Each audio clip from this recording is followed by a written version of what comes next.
Every year, every NFL team heads into training camp with unanswered questions.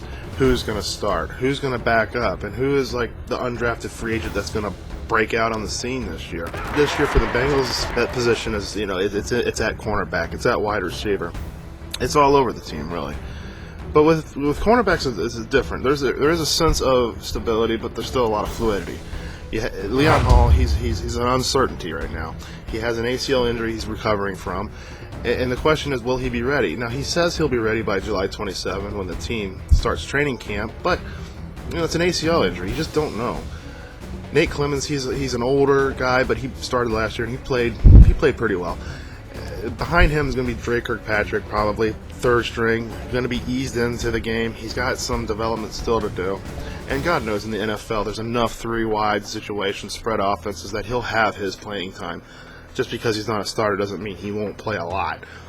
And behind them, though, you have a collection of players that are fighting for a very limited number of spots. You got, Jason Allen, Terrence Newman, Brandon Gee.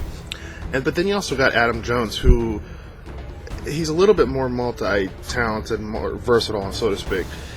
He could very well make the team just because he's a good punt returner, and that's the job he wants. So there's a lot of fluidity with cornerbacks right now in the Bengals, and that's what training camp's for. You're going to find out what players fit the best.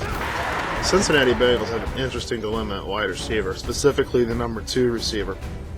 Now, during the offseason, Jerome Simpson left for the Minnesota Vikings, and that invited some speculation that the Bengals may look at free agency for a high-profile number 2 receiver to replace him with. That ended up not happening. Instead, the team drafted a couple wide receivers from the draft, and they, during the offseason workouts, they kind of promoted a couple of guys that didn't even catch a pass for the Bengals last year in Amon Benz and Brandon Tate.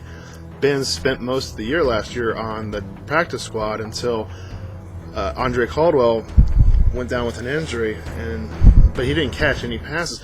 Now, Brandon Tate, he was more specifically a return guy, but he never really played much on the offense. So it's an interesting scenario that developed with those two guys. Now, of the 2 draft picks that they picked up this year, Mohamed Sanu and Marvin Jones, Sanu figures to be a factor in the competition for the number 2 wide receiver.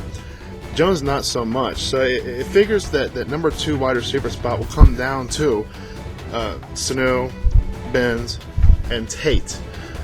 Punt returner, perhaps one of the most unsexy position battles in all of training camp. Truth is, though, a great punt returner can change the outcome of the game, or at the very least change the momentum. In Cincinnati's case, we have 3 punt returners that look like are vying for the position. Brandon Tate had punt returning duties last year, and he did fairly okay. He frustrated a lot of fans because he danced in the backfield a little bit, but when he made a decision and cut upfield, he was pretty effective as a punt returner. Adam Jones has campaigned for the position as a punt returner, but we'll have to see about that. I think he's a good punt returner. He had a 60-plus yard punt return last year against the Seattle Seahawks. However, he has a position battle himself right now at cornerback, and if he doesn't perform well there, we have to suspect that he might be a roster cut, at least one of the bubble players. Now, Marvin Jones came from Cal, started taking over punt returning duties last year. He reportedly didn't muff a punt, but he only averaged about 7.5 yards per punt.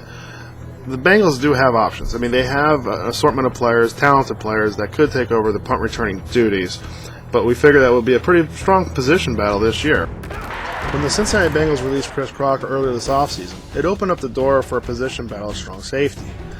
Now, Marvin Lewis has recently said that there is no frontrunner. It's an open competition. Starting with Taylor Mays. Acquired last year through a trade with the San Francisco 49ers, Mays appears to have a slight advantage because he did play some defensive snaps last year in Mike Zimmer's defense. Now, he still needs to have a great training camp. He still needs to have a great preseason because there are still concerns about his pass coverage. And if he can't separate himself from the rest of the group, from the rest of the pack, other players could step up with an opportunity. Players like Boise State rookie George Iloka, who the team drafted in the 5th round of the 2012 NFL Draft. Players like Jeremy Miles, who mostly played special teams last year, did have some first-team snaps during the offseason workouts. Now, there's also a possibility that the Bengals could look to free agency when other teams start cutting their players. And if there's no one else there, there's also the possibility that the team could take one of their veteran cornerbacks, such as a Nate Clemens, Terrence Newman, Jason Allen, and play them as a strong safety. So it does appear that Taylor Mays would be your favorite right now, but it's by no means a sealed thing.